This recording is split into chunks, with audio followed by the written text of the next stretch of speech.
Assalamualaikum warahmatullahi wabarakatuh. Nama saya Abimanyu Pratama Alkausa Nugraha dengan NIM 123703035.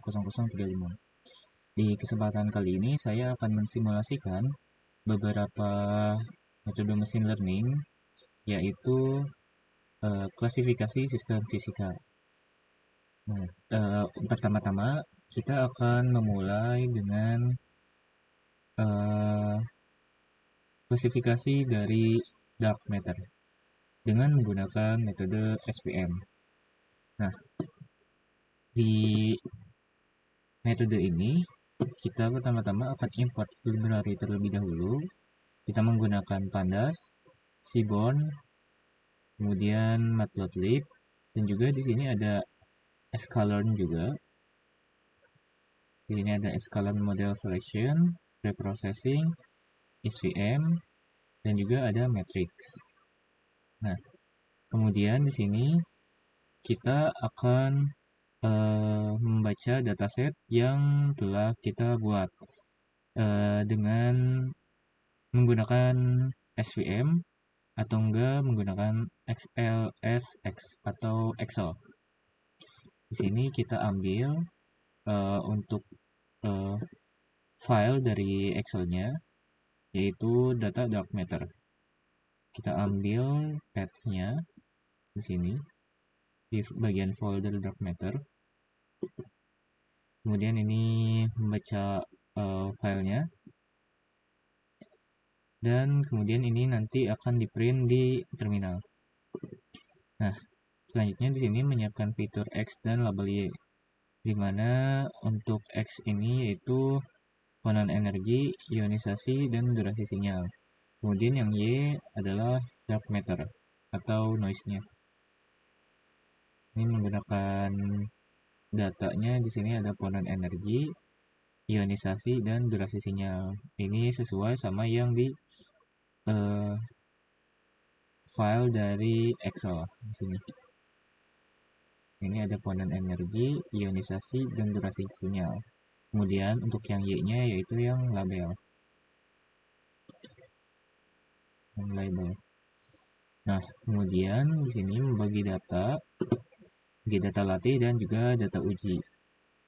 Di sini untuk X dan Y-nya ini di train.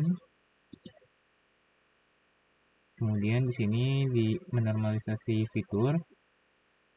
Ini di scaling agar SVM nanti bekerja secara efektif. Jadi di sini bagian yang penting yaitu scaling untuk metode SVM. Nah, kemudian di sini bagian inisialisasi dan pelatihan model dari SVM menggunakan kernel, random state. Kemudian di sini ada menggunakan yang X-train dan Y-train tadi. Nah, kemudian di sini melakukan prediksi dan juga evaluasi modelnya. Ini Y prediksi menggunakan SVM model, dan juga ini ada X testnya. Kemudian akurasi, klasifikasi, dan ini bagian confusion matrix. Nah, kemudian di sini bagian visualisasi atau GUI untuk confusion matrixnya. Ini dibuat confusion matrixnya di sini. Dan kemudian di sini dibuat juga visualisasi dari hasil klasifikasinya, yaitu dengan scatter plot. Sini juga untuk menambahkan plotnya. Oke, mungkin kita lihat ya untuk hasilnya. Bagian confusion matrix terlebih dahulu.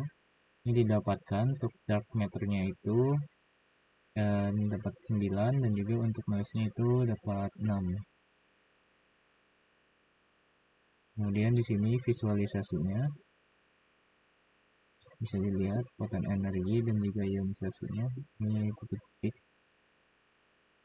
Mana yang titik kuning ini yaitu noise, dan titik yang ungu itu yaitu dark matter-nya.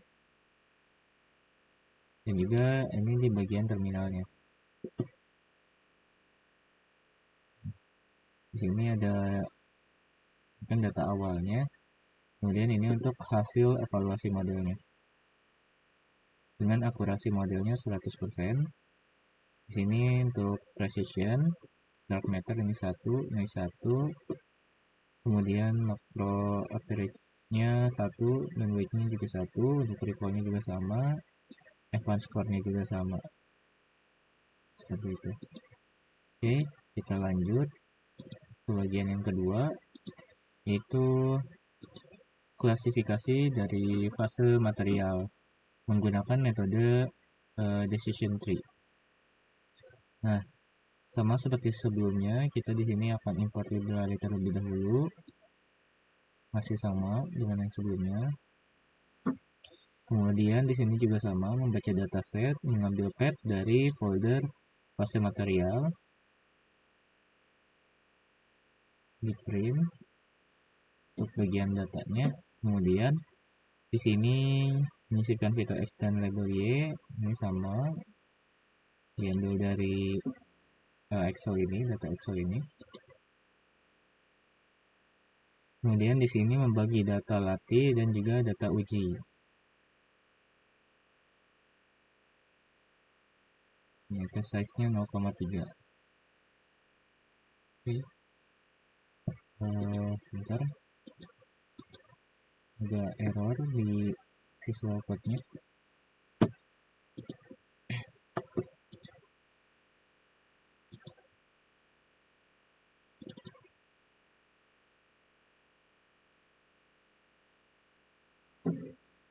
Nah, kemudian di sini inisialisasi dan pelatihan model untuk decision tree-nya. Ini penting untuk decision tree. Dan juga selanjutnya prediksi dan evaluasi model dari decision tree-nya. Di sini. Akurasi, klasifikasi, dan confusion matrix ini hampir sama seperti sebelumnya. Nah, kemudian di sini visualisasi untuk confusion matrix-nya, jadi dibuat lagi confusion matrix-nya sama seperti sebelumnya. Dan juga visualisasi struktur dari decision tree-nya. Kita langsung saja lihat hasilnya, karena memang sudah di running juga dan sudah di save untuk bagian plot grafiknya. Jadi kita langsung saja lihat dari sini. Nah, di sini bisa dilihat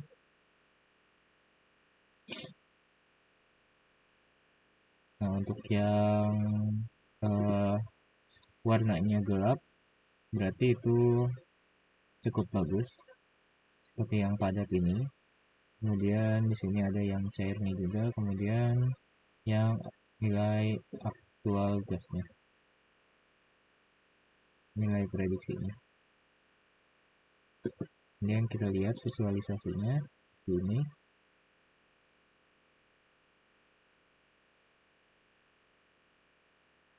Decision tree.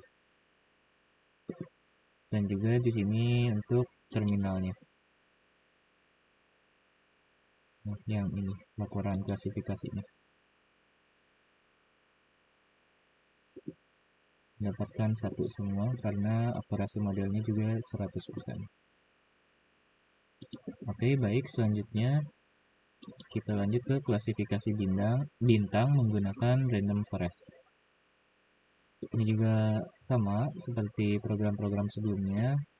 Import library terlebih dahulu, masih sama seperti sebelumnya. Kemudian membaca dataset juga sama seperti sebelumnya. Mengambil path dari folder klasifikasi bintang. Kemudian menyiapkan fitur X dan label Y-nya. Berasal dari data Excel ini. Temperatur, luminous, dan juga spectral class-nya. Kemudian di sini membagi data latih dan juga data uji.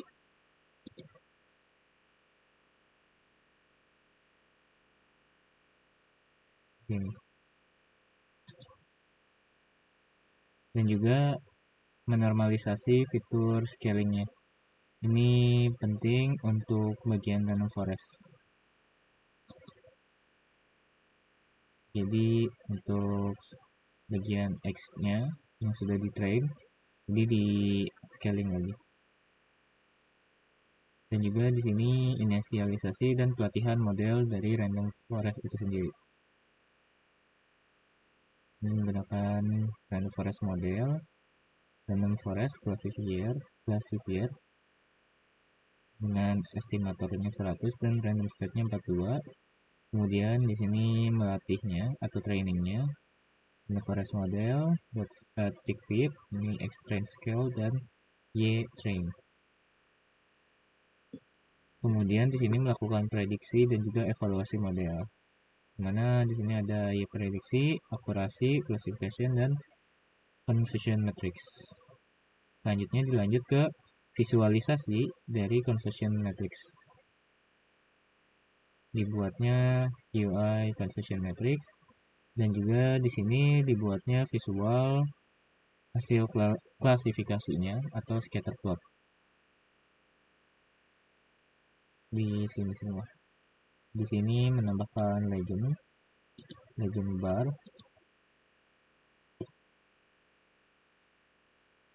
dan juga di sini menambahkan label.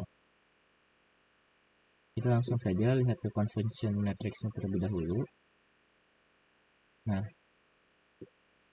ini conversion matrix klasifikasi bintang dengan random forest. Dimana semakin tinggi nilainya, nilai prediksinya, maka itu semakin bagus. Seperti yang M ini. Kemudian ini cukup bagus, linear, tidak banyak yang keluar, yang persis menyerupai, semua berada di jalur linear masing-masing. Berarti bisa dibilang klasifikasinya cukup bagus.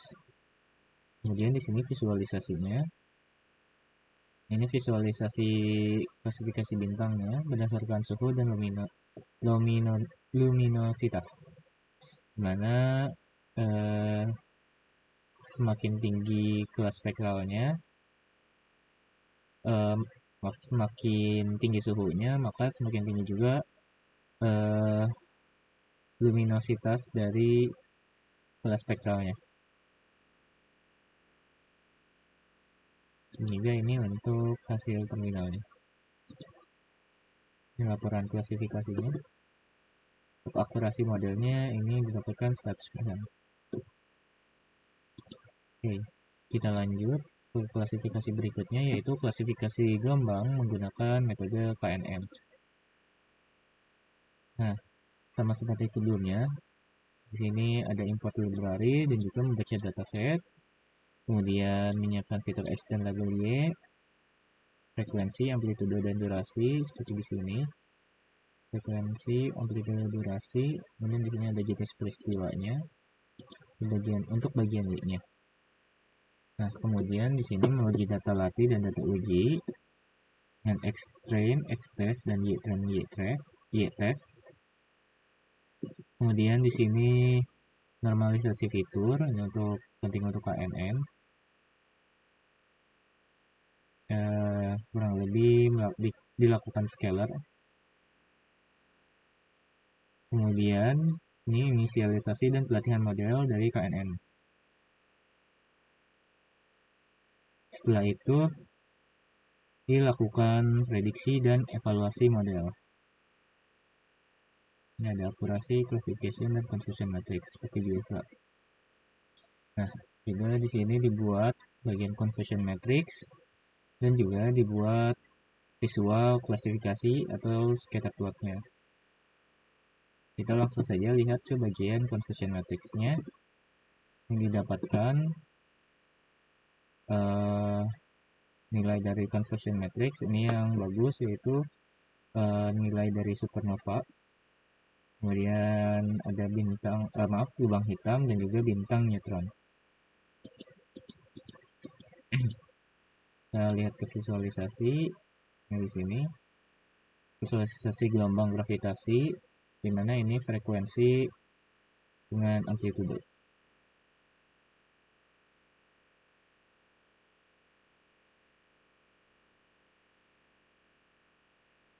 Kemudian ini di bagian terminalnya.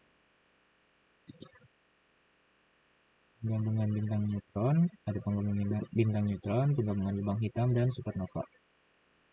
Dan akurasi model 100%. Oke, selanjutnya di sini klasifikasi dari objek astronomi, atau di sini menggunakan SDSS, yaitu dataset dari Kaggle. Nah, pertama di sini kita import LibraData terlebih dahulu. Kemudian di sini juga membaca dataset. Untuk dataset dari Kaggle-nya di sini sudah diunduh. Jadi kita tidak perlu memanggil ke web Kaggle karena sudah diambil dan sudah diunduh dan dimasukkan ke folder path dari klasifikasi objek astronomi. Nah, untuk klasifikasi objek astronomi ini kita menggunakan metode SVM sama seperti klasifikasi yang dark matter. Jadi kurang lebih akan sedikit sama. Kurang lebih akan lumayan mirip. Di sini ada persiapan data untuk pembersihan, encoding, dan juga vector selection. Ini ada rerun, spec object, ya ini ada di bagian data Excel-nya ini. Lumayan banyak. Kurang lebih ada ribuan.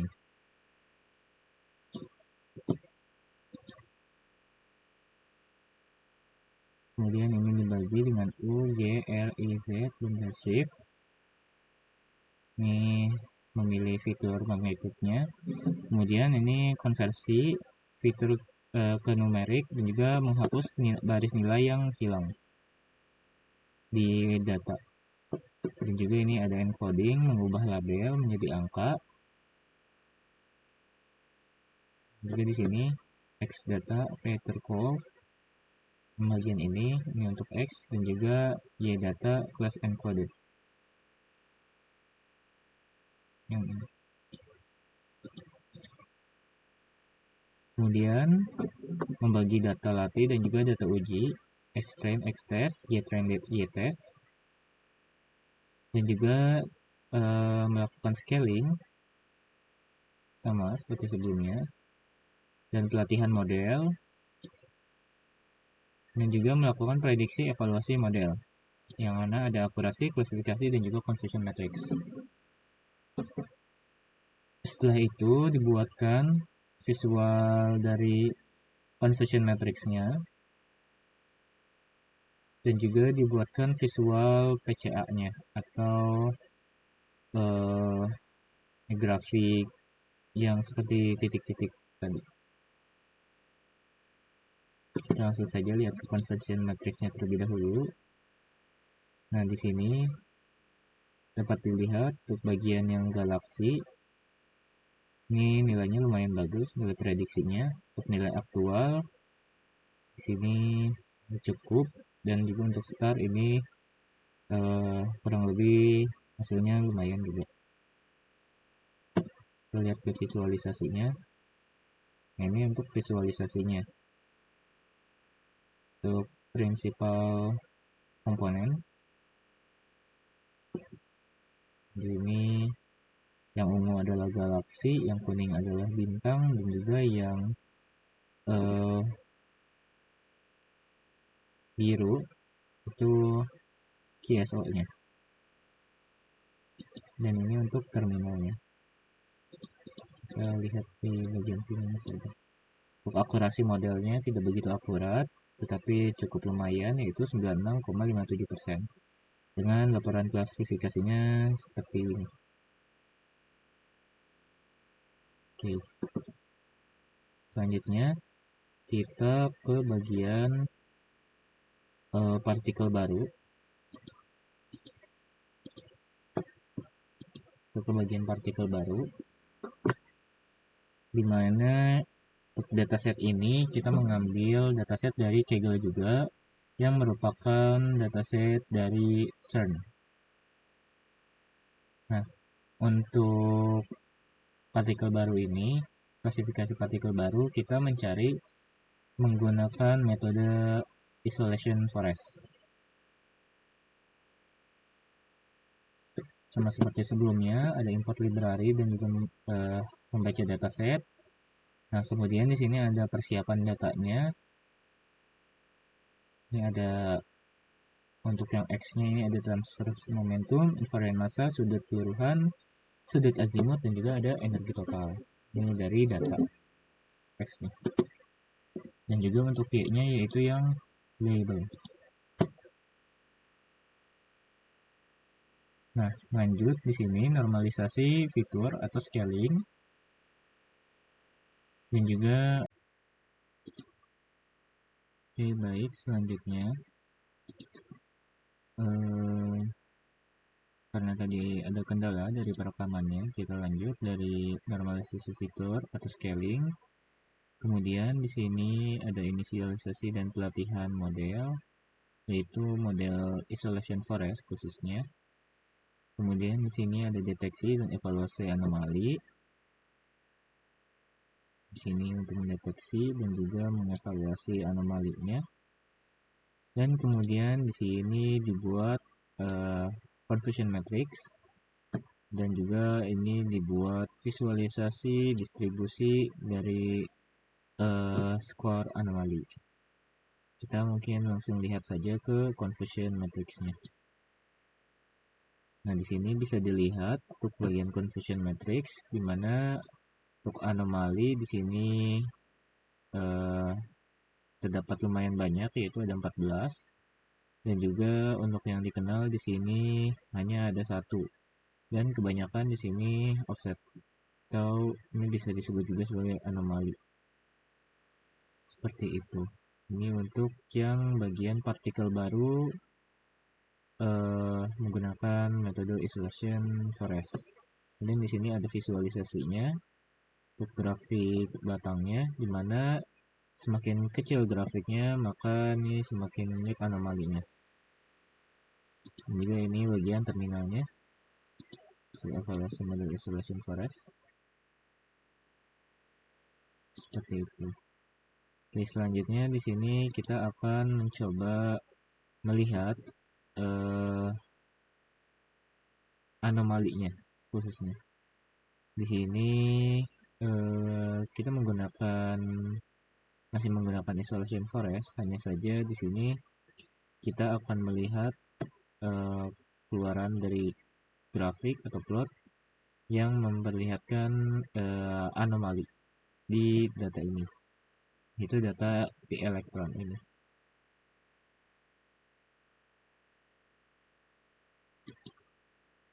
Nah, seperti biasa ini import library, dan kemudian di sini yaitu bagian yang membuat dan membersihkan data CERN. Ini berdasar dari data Excel yang tadi. Kemudian ini datanya dibersihkan, dan juga